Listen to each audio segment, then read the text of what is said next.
नमस्कार मित्रांनो, आनंदी मालिकेच्या आजच्या जबरदस्त भागामध्ये आपल्याला असं पाहायला मिळत आहे की आता पृथ्वी स्वतःला संपवण्याचा प्रयत्न करू लागलेला असतो. पण त्यावेळेला मात्र विद्याधर तिथे जातो, त्याचं थोबाड फोडतो आणि पुन्हा एकदा आनंदी आणि युगधरच्या विरोधात कान भरत असतो. एवढंच नाही तर आता मात्र इकडे शिल्पाने सुद्धा युगंधर समोर जाऊन समिधाची आठवण करून दिलेली असते आणि त्यानंतर पुन्हा एकदा तिने घरामध्ये तांडव घातलेलं असतं.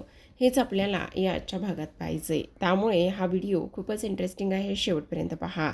तर आता प्रेक्षकांनो, आता सुरुवातीला आपण पाहतो की इथे हा पृथ्वी युगंधरला म्हणत असतो, आपल्या घरामध्ये भरपूर सारे नोकर चोकर आहेत, त्यामुळे ती आनंदीला जर तुम्हाला इथे ठेवायचंच असेल तर तुमची बायको म्हणून नाही तर एक नोकर म्हणून ठेवा, असं बोलल्याबरोबर आता युगंधरचा राग अनावर होतो आणि त्यानंतर मात्र त्याने पृथ्वीच्या कानाखाली मारलेले असते. आता पृथ्वीच्या कानाखाली मारल्यानंतर सर्वांना मात्र खूपच मोठा धक्का बसतो. इथे आनंदीला सुद्धा फार मोठा धक्का बसलेला असतो. सर्वांसमोर असं पृथ्वीला मारायला पाहिजे नव्हतं म्हणतच हे सगळं काही करण्यात आलेलं असतं. आणि त्याच वेळेला आता इकडे पृथ्वी म्हणत असतो, तुम्ही मला कितीही गप्प करण्याचा प्रयत्न केला, काही जरी केलं ना तरीसुद्धा मात्र इथे मी अजिबातच शांत बसणार नाही. ही गोष्ट मात्र तेवढीच जास्त महत्त्वाची आहे. तुम्ही माझा आवाज बंद करू शकत नाहीत, कारण इथे तुम्ही चूक केलेली आहे. त्यामुळे माझं शेवटपर्यंत तेच म्हणणं असणार आहे, युगंधर निंबाळकर, तुम्ही आम्हाला फसवले, आनंदीसोबत लग्न केले आणि त्याचबरोबर आता तुम्ही ह्या घटस्फोटाच्या कागदावर सह्या करणार नाहीत, कारण तुम्हाला इथे मुलं नको आहेत. मी तुम्हाला स्पष्टपणे सांगितलं, काही जरी झालं तरीसुद्धा तुम्हाला मात्र इथे दोघांमधून एकाची निवड करावी लागणार आहे. एकतर या घरामध्ये मुलं तुमची राहू शकतात किंवा तुमची बायको म्हणजेच आनंदी राहू शकते.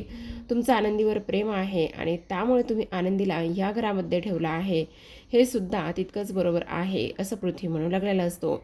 आणि हे सगळं काही बोलत असताना आता मात्र इकडे पृथ्वी त्या घटस्फोटाच्या कागदावर जे काही त्याने पेपर बनवून घेतले होते त्या पेपरचे तुकडे तुकडे करतो आणि तुकडे तुकडे करूनच आता इथे मात्र तो तिथून निघून जात असतो.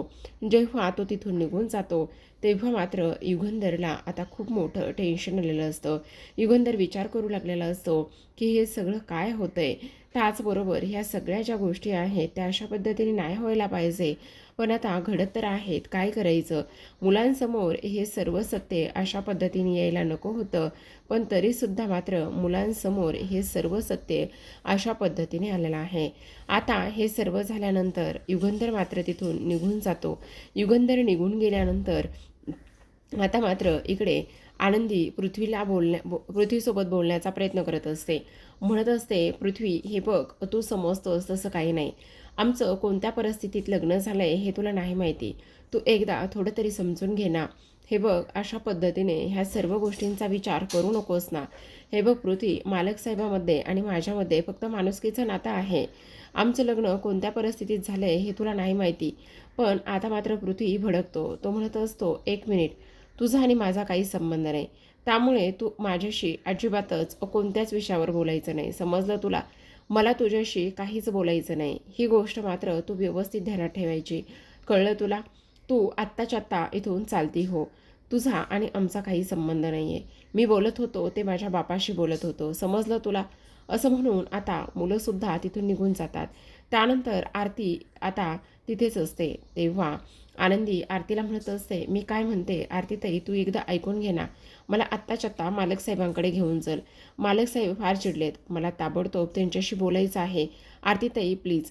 मग आता आरती लगेचच आनंदीला इथे युगंधर निंबाळकरांकडे घेऊन जाते आणि जेव्हा त्याच्याकडे घेऊन जाते त्यावेळेला मात्र युगंधर हा दाराशीच पोचलेला असतो. तेव्हा आनंदी त्याला आवाज देते आणि म्हणत असते, मालक साहेब, मी काय म्हणते ते ऐकून घ्या ना प्लीज, मला तुमच्याशी फार महत्त्वाच्या विषयावर बोलायचं आहे. तेव्हा मात्र युगंधर म्हणत असतो, आनंदी, आत्ताच्या आत्ता इथून निघून जा. मला तुझ्याशी कोणत्याच विषयावर बोलायचं नाही आहे. आनंदी प्लीज, आत्ताच्या आत्ता निघून जा. तेव्हा मात्र आनंदी म्हणू लागते, मालक साहेब, असं काय करताय. प्लीज तुम्ही माझं एकदा तरी ऐकून घ्या. तुम्ही सर्वांसमोर पृथ्वीला अशी कानाखाली मारली, ती मारायला नको होती. हे बघा, तो आता मोठा मुलगा आहे तुमचा आणि सर्वांसमोर तुम्ही अशा पद्धतीने जर त्याच्याशी बोलत असाल आणि हे सगळं काही करत असाल तर हे फार चुकीचं आहे. तुम्ही आत्ताच्या आत्ता जा आणि पृथ्वीची माफी मागा. तेव्हा मात्र आता युगंधर म्हणत असतो, आनंदी गप्प बस, मी असलं काही करणार नाही, समजलं तुला? आणि ह्या सगळ्या गोष्टीमध्ये तू अजिबात पडायचं नाहीस. माझी मुलं आहेत, त्यांच्यासोबत कसं वागायचं, काय करायचं हे माझं मी ठरवेल. तू आमच्या दोघांच्या मध्ये अजिबात पडू नकोस, कळलं? आमच्या मुलांच्या मध्ये आणि त्यांच्या बापाच्या मध्ये पडायचा तुला कोणी हक्क दिला नाही. आत्ताच्या आत्ता इथून निघून जा. असं म्हणून आता युगंधर आतमध्ये जातो आणि दरवाजा बंद करतो. आता मात्र इथे आनंदी कोलमडलेली असते, कारण युगंधरने सुद्धा तिला आता इथे अंतर देऊन बोललेलं असतं. तेव्हा आरती मात्र इथे तिला बाहेर किचनमध्ये घेऊन जाते. दुसरीकडे आता युगंधर हा त्याच इथे धक्क्यामध्ये असतो. त्यानंतर पुन्हा एकदा दरवाजा उघडून कोणीतरी आतमध्ये येताना त्याला दिसतं. मग कोणीतरी आतमध्ये येताना दिसल्यानंतर लगेचच आता इकडे मात्र तो जोरातच ओरडतो आणि म्हणत असतो, मी तुम्हाला किती वेळा सांगितलं आहे की मला तुमच्याशी काहीच बोलायचं नाही आहे म्हणून. आत्ताच्या आत्ता तुम्ही इथून निघून जा. मी सांगितलं ना. तेव्हा शिल्पा आलेली असते. शिल्पा म्हणत असते, अरे युगंधर. तेव्हा तो म्हणत असतो, अगं ताई तू काय करतेस इथे? तेव्हा ती म्हणत असते, हो मीच आलेली आहे इथे. युगंधर मला तुझ्याशी थोडंसं बोलायचं होतं. ताई आत्ता मला काहीच नाही बोलायचं आहे. अरे युगंधर, खरं तर मी आत्ता जो काही विषय झाला आहे ना त्याबद्दल तुझ्याशी काही बोलायला आलीच नाही आहे. मग कशाशी काय बोलायचं आहे तुला? कशाबद्दल बोलायला आली आहेस? असं बोलल्याबरोबर आता मात्र इकडे ती म्हणत असते, अरे बघितलंच नाही युगंधर, बघता बघता तुझ्या आणि आनंदीच्या लग्नाला जवळपास 2 महिने उद्या पूर्ण होत आहेत. आणि तुला सांगू का, दिवस किती पटापटा जातात ना ते समजतच नाही. उद्या 2 महिने पूर्ण होत आहेत आणि त्यामुळे मी ना इथे तुमच्या लग्नाचं 2nd मंथ ॲनिव्हर्सरी सेलिब्रेट करायची आहे आणि त्यामुळे मी इथे आलेली आहे. बघ ना, अरे आपण ना इथे खूप मोठं डेकोरेशन करूया. त्याचबरोबर जो काही आपला नेहमीचा डेकोरेटिव्ह आहे ना त्यालासुद्धा इथे आपण बोलून घेऊयात. आणि त्याचबरोबर इथे मात्र तुला आणखी एक गोष्ट सांगते युगंधर, हे बघ आपण इथे सगळे गेस्टची सुद्धा मी लिस्ट काढलेली आहे. आपण त्या सर्वांना इथे बोलावून घेऊया. जे जे त्या दिवशी जे काही तुला अवॉर्ड दिलेले गेस्ट आहेत ना त्यांना तुझ्या आणि आनंदीच्या नात्याबद्दल खूप जास्त कुतूहल होतं ना, मग त्यांनासुद्धा आपण स्पेशली इन्व्हाइट करूया. असं स्पष्टपणे आता इकडे ती बोलत असते. तेव्हा मात्र युगंधर चिडतो आणि म्हणत असतो, हे तू सगळं मुद्दामून करायलीस ना? हे सगळं ताई तू मुद्दामून बोलतेस ना? माझ्या जखमेवर मीठ चोळायला आलीस ना तू? काय भेटणार आहे तुला हे सगळं करून? तेव्हा मात्र शिल्पा म्हणत असते, अरे मी कुठे मुद्दामून करते? मी तर पहिल्यापासूनच तुला सांगत होते, ही मुलगी आपल्या घराला लागलेला कलंक आहे. हिला ताबडतोब घरातून बाहेर काढ म्हणून. त्याच वेळेस मी तुला हे सगळं काही सांगितलं होतं, पण तुला मात्र माझं अजिबातच ऐकायचं नव्हतं. ह्या सर्व गोष्टी मी तुला तेव्हा सांगितल्या होत्या, पण तुला कुठं ते सगळं काही तेव्हाची तेव्हा ऐकायचं होतं, नव्हतं ऐकायचं ना. मग बघितलंस आत्ता काय झालंय हे सगळं काही? ह्या सगळ्या गोष्टीला कोण जबाबदार आहे? ह्या सगळ्या गोष्टीला दुसरं तिसरं कोणी नाही, तर फक्त आणि फक्त इथे तू आणि त्याचबरोबर ती तुझी लाडकी आनंदी, तुम्ही दोघेही जण ह्या सर्व गोष्टीला जबाबदार आहेत. तुमच्यामुळे आज या घरामध्ये एवढं मोठं विघ्न आलंय. तुमच्यामुळे आज या घरामध्ये एवढं सगळं काही होतंय. काय गरज काय होती त्या आनंदीबरोबर लग्न करण्याची? अरे लग्न केलंस तर केलंस, त्यानंतर मी तुला सांगत होते ती अवदसा आहे आणि त्याचबरोबर आपल्या घराला लागलेली पनवती आहे. मी तेव्हाच तुला सांगत होते तिला आपल्या घरामध्ये अजिबातच ठेवू नकोस म्हणून, पण ऐकशील तो युगंधर कसला? बघितलं हे सगळं काय होतंय आणि कशा पद्धतीने ह्या सर्व गोष्टी झाल्यात हे जरा तरी तुला समजतंय का? जरा तरी तुला ह्या सर्व गोष्टींचं भान आहे का? बघितलं काय काय झालेलं आहे ते? अरे युगंधर, एवढंच नाही तर तुझी जन्म दिलेली जी मुलं आहेत ती मुलंसुद्धा आज ह्या आनंदीमुळे दूर झाली आहेत.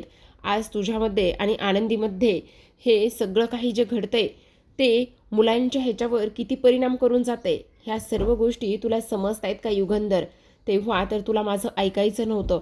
जेव्हा आनंदी ह्या घरामध्ये तू आणली होतीस तेव्हाच मी तुला सगळं काही सांगत होते, पण तू मात्र माझं काहीच ऐकलं नाहीस. तेव्हाच इथे विजांचा कडकडाट, त्याचबरोबर सुटसाट वारा, काळोख आणि पाऊस हे सगळं काही एकत्र येऊ लागलेलं असतं. मग आता शिल्पा म्हणत असते, बघितलंस का तू काय काय होतंय ते? ह्या विजांच्या कडकडाट सांगतोय की समिधाचा किती संताप होतोय.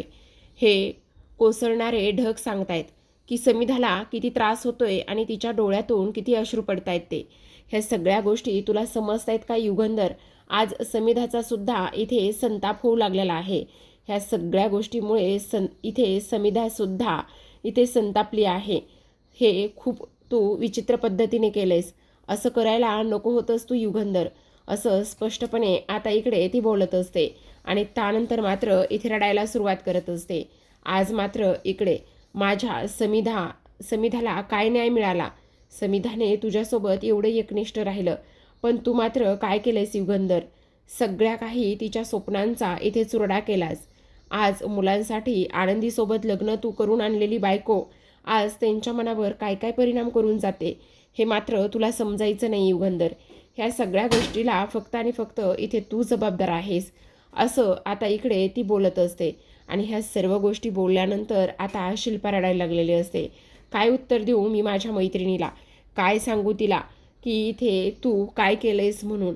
आज इथे माझ्यावर मुलांची जबाबदारी होती, त्याचबरोबर इथे ह्या घराची जबाबदारी होती, पण आज मात्र ह्या घरामध्ये विघ्न आलंय, हे घर तुटलंय आणि ते फक्त आणि फक्त इथे तुझ्यामुळे आणि त्या तुझ्या लाडक्या आनंदीमुळे, असं म्हणून आता ती निघून जाते. आता ती निघून गेल्यानंतर इथे मात्र युगंधरला पृथ्वी बोलल्यालं ते सगळं आठवतं. कशा पद्धतीने पृथ्वी इथे आनंदीला मोलकरीण म्हणाला आणि आनंदीला मोलकरीण म्हटल्यानंतर कशा पद्धतीने हे सगळं काही झालं. त्यामुळे आता युगंधरसुद्धा धक्क्यात गेलेला असतो.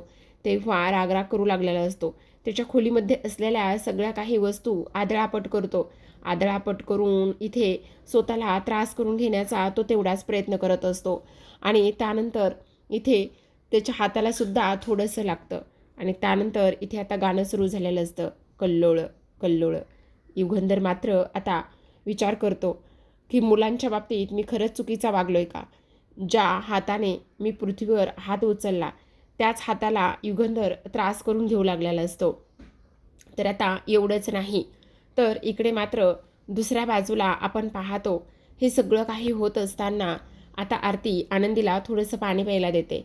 आणि पाणी प्यायला दिल्यानंतर ती म्हणत असते, आनंदी हे बघ, उगाचच स्वतःला वगैरे त्रास करून घेण्याचा काहीही विचार करू नकोस. ह्या सगळ्या गोष्टीमध्ये तुझी काही चूक नाही आहे. तू थोडंसं पाणी पे. तेव्हा ती म्हणत असते, नाही, मला खूप जास्त टेन्शन आले. काय करावं काय नाही हे अजिबात समजत नाही आहे. काय झालं आहे बघितलंस ना तू? आणि त्याचबरोबर इकडे ती म्हणत असते, पण तू का उगाचच त्रास करून घेतेस? हे बघ, मी काय म्हणते आनंदी, तुला इथे राहण्याची काहीच गरज नाही आहे.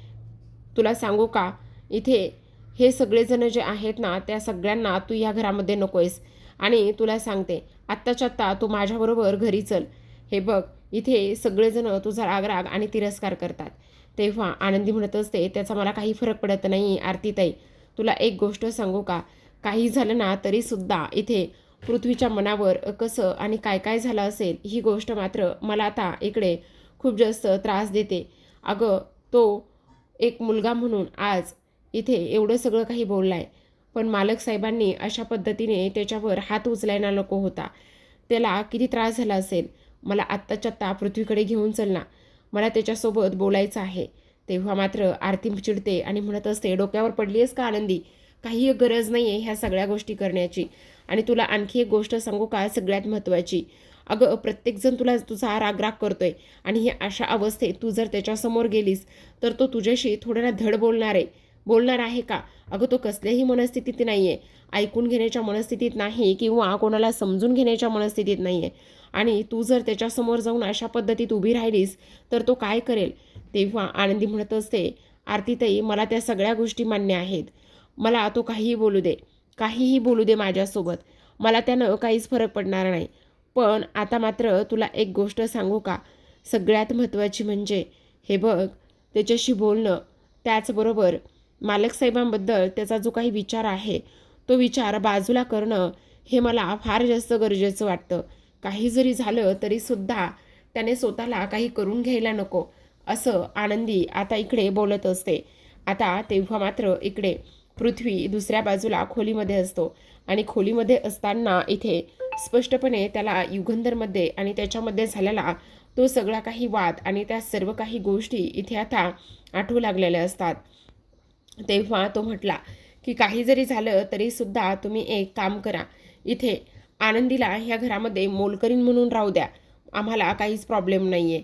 तेव्हा मात्र इकडे युगंधरने त्याच्या कानाखाली मारली होती आणि युगंधरने त्याच्या कानाखाली मारल्यानंतर आता मात्र तो म्हणत असतो, बाप म्हणून यांनी माझ्यासोबतचं सगळं नातं इथे तोडलेलं आहे आणि काही झालं तरी इथे मात्र मी ह्यांना कधीच माफ करणार नाही आहे. आज मात्र ते माझ्या नजरेतून पूर्णतः उतरले आहेत. हे अशा पद्धतीने वागतील आणि ह्या सगळ्या गोष्टी करतील असं मला मुळीच वाटलं नव्हतं. आणि त्यानंतर आनंदी ह्या घरामध्ये आलेली आहे. जेव्हापासून आनंदी ह्या घरामध्ये आली तेव्हापासून ह्या सगळ्या काही गोष्टी अशा पद्धतीने होत आहेत असं सुद्धा आता इकडे पृथ्वी बोलत असतो. त्यानंतर घरातल्या वस्तूची, त्याच्या रूममध्ये असलेल्या वस्तूंची आदळापट करायला सुरुवात करत असतो. नाही, मला इथे राहायचंच नाही आहे किंवा मी हे सगळं सहनच नाही करणार. युगंधर निंबाळकर माझ्यासोबत अशा पद्धतीने वागलेत, त्यामुळे मी त्यांना कधीच माफ करणार नाही. मिताली, प्रांजल हे दोघेही जण त्याला समजावून सांगत असतात, दादा प्लीज असं काही करू नकोस, दादा एकदा तरी ऐकून घे ना दादा प्लीज. तो म्हणत असतो, नाही आता मला जगायचंच नाही आहे. कुठे आहे चाकू? मला जगायचंच नाही आहे. मी स्वतःला संपवून टाकणार आहे. युगंधर निंबाळकर समजतो कोण स्वतःला? माझ्यावर हात उचलला आहे, माझा अपमान केला आहे. त्या आनंदीसाठी, ती आनंदी आहे तरी कोण? आणि तिच्यासाठी एवढ्या सगळ्या गोष्टी केल्यात? अजिबातच नाही. तेव्हा मुलं त्याला अडवण्याचा पूर्ण प्रयत्न करू लागतात, पण पृथ्वी मात्र कोणाचं काहीच ऐकत नाही. सरळ सरळ मुलांना धक्का देतो आणि धक्का देऊन बाजूला करत असतो आणि म्हणत असतो, अजिबातच माझ्याजवळ येऊ नका. हे बघा, मी काय करेल काय नाही ह्या सर्व गोष्टी मी तुम्हाला नाही सांगू शकत, पण आत्ताच्या आत्ता इथून माझ्यापासून दूर व्हा. मी सांगितलं ना तुम्हाला, आत्ताच्या आत्ता माझ्यापासून दूर व्हा म्हणून धक्का देत असतो. आणि त्यानंतर तो चाकू घेऊन स्वतःची नस कट करण्याचा प्रयत्न करत असतो. आता स्वतःची नस कट करण्याचा प्रयत्न केल्यानंतर तेवढ्यातच तिथे आता आपला विद्याधर आलेला असतो. आणि जेव्हा विद्याधर तिथे येतो आणि त्यावेळेला मात्र इथे आता लगेचच तो म्हणत असतो, हे सगळं काही काय सुरू आहे? तुझी हे सगळं काही करण्याची हिम्मत कशी झाली? बोल, तुझी हे सगळं काही करण्याची हिम्मत कशी झाली? अरे डोक्यावर पडलायस का तू? वेडा आहेस का तू? असं म्हणून त्याच्या हातातला चाकू बाजूला घेतो आणि इथे पृथ्वीच्या कानाखाली मारत असतो. तेव्हा कुठे जाऊन पृथ्वी आता इकडे थोडासा भानावर येत असतो. तेव्हा विद्याधर म्हणत असतो, अरे स्वतःला कशाला संपवतोस? आत्ता मात्र तुला हा जो काही संताप होतोय ना, तोच संताप इथे मला सुद्धा होत होता. माझ्यासोबत सुद्धा हे लोक अशाच पद्धतीने वागलेत आणि माझ्यासोबत सुद्धा ह्या लोकांनी हे सगळं ह्याच पद्धतीने केलंय. पण तुला एक गोष्ट सांगतो, असा स्वतःला त्रास करून घ्यायचा नाही आहे. तेवढ्यातच आरती आता पृथ्वीच्या खोलीच्या बाहेर आलेली असते आणि हे बोलणं ऐकू लागते. म्हणत असतो, हे बघ वेडा आहेस का तू? स्वतःला त्रास करून नाही घ्यायचा, उलट त्या युगंधर आणि आनंदी ह्या दोघांना सुद्धा त्रास द्यायचा, ह्या दोघांच्या सुद्धा नात्यामध्ये दरी निर्माण करायची. अरे त्या आनंदीला घराच्या बाहेर हाकलायचं. हा काका कायम तुझ्यासोबत आहे, तू अजिबात काळजी करू नको, अशा स्पष्ट शब्दामध्ये आता इकडे तो बोलत असतो. आणि त्यानंतर हे बघ, काही जरी झालं तरी एक गोष्ट मात्र ध्यानात ठेव, सगळं जग जरी तुझ्या विरोधात गेलं तरीसुद्धा हा काका मात्र कायम तुझ्यासोबत आणि कायम तुझ्या सोबतच असणार आहे. ही गोष्ट मात्र तू कायम ध्यानात ठेवायची, समजलं? आता तू हारायचं नाही, आता तू खचायचं नाही. तर काही जरी झालं ना तरीसुद्धा एक गोष्ट मात्र तू ध्यानात ठेवायची, युगंधर निंबाळकर आणि आनंदी ह्या दोघांनासुद्धा इथे धडा शिकवायचा. आणि काही झालं तरीसुद्धा इथे त्यांना मात्र दोघांनासुद्धा वेगळं करायचं. मी कायम तुमच्याबरोबर आहे असं म्हणून विद्याधर आता कान भरत असतो. तेवढ्यातच प्रांजल, मिताली हे पृथ्वीच्या जवळ जातात आणि त्यानंतर त्याला घट्ट मिठी मारत असतात. तर आता विद्याधरने ह्या सगळ्या गोष्टी केलेल्या असतात. आरती धावतच आनंदीकडे जाते आणि आनंदीला हा सगळ्या काही घडलेला प्रकार सांगत असते. आणि सगळा घडलेला प्रकार सांगितल्यानंतर आता इकडे आनंदी म्हणत असते, मला वाटलंच होतं हा नीच माणूस अशा पद्धतीने वागेल म्हणून. तेव्हा मात्र इथे आता आरती म्हणत असते, तुला सांगू, तो विद्याधर मुलांचे कान भरत होता त्याचबरोबर ही मुलंसुद्धा अगदीच त्यांचं ऐकत होते. तेव्हा आनंदी म्हणत असते, अगदीच बरोबर बोलतेस तू. कारण ह्या विद्याधर सरांनी मुलांच्या विरोधात जाऊन एवढं सगळं काही केलंय.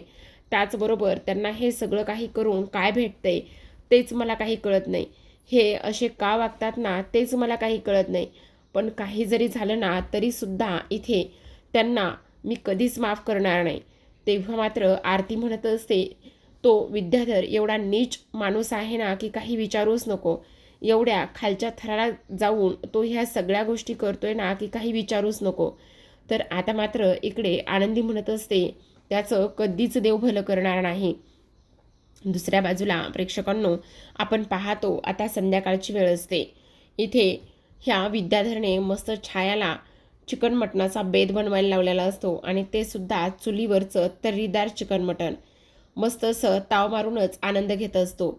म्हणत असतो, वा वा वा वा छाया, वाढ वाढ आणखी वाढ. तेव्हा धनश्री तिथं असते. अगं धने, बस ग, तू सुद्धा इथे जेवायला बस. कशाला उगाचच उभी राहतीस, चल जेवायला बस तू सुद्धा.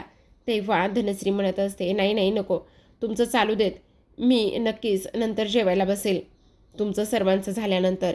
तेव्हा आता मात्र इकडे हा म्हणत असतो, हा चुलीवरचा रस्सा आहे, त्यामुळे सगळेजण आनंदानेच खा, खूप मजा येणार आहे. तर आता तेवढ्यातच माई आणि बापू हे दोघेही जण आलेले असतात. जेव्हा माई बापू येतात त्यावेळेला मात्र इकडे आता ते म्हणत असतात, हे सगळं काही काय सुरू आहे, त्याचबरोबर ह्या सगळ्या गोष्टी करण्याची तुमची हिंमत कशी झाली, आणि काय रे ए विद्याधर, लाज वाटत नाही का जरा तरी तुला? अरे आज घरामध्ये एवढं सगळं काही रामायण महाभारत झालंय, इथे लेकामध्ये आणि बापामध्ये एवढी मोठी दरी निर्माण झालेली आहे, आणि त्याचबरोबर इथे अशा पद्धतीने तू हे सगळं सेलिब्रेट करतोयस. काय काय म्हणायचं काय तुला? आणि तू अशा पद्धतीने कसा काय वागू शकतोस? कळतंय का जरा तरी तुला? डोक्यावर पडलायस का? अरे माणुसकी नावाची काही चीज आहे की नाही?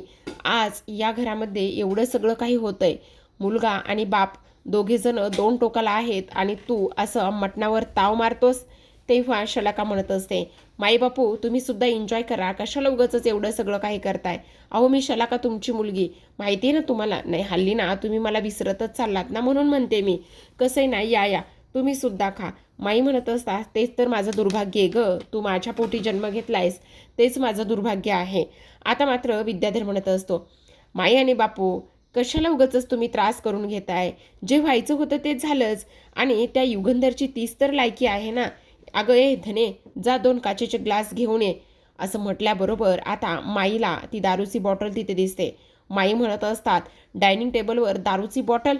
काय चाललंय विद्याधर तुझं? अरे लाज विकून खाल्लीस की काय? तेव्हा मात्र आनंदी तिथे आलेली असते आणि तरीसुद्धा हा विद्याधर तेच बोलत असतो. तर आता प्रेक्षकांनो, आजच्या भागामध्ये एवढंच. उद्याचा भाग पाहायचा असेल तर नक्की चॅनलला सबस्क्राईब करा. हा विद्याधर धनश्रीला इथे काचेचे ग्लास आणायला सांगत असतो, पण आनंदी दरवाजाशी उभी असते किचनच्या आणि म्हणत असते, या घरामध्ये या हॉलमध्ये इथे कोणीही दारू पिणार नाही आणि काचेचे ग्लास मुळात कोणालाही मिळणार नाही. तेव्हा मात्र इथे लगेचच धनश्री म्हणत असते, तू कोण सांगणारी?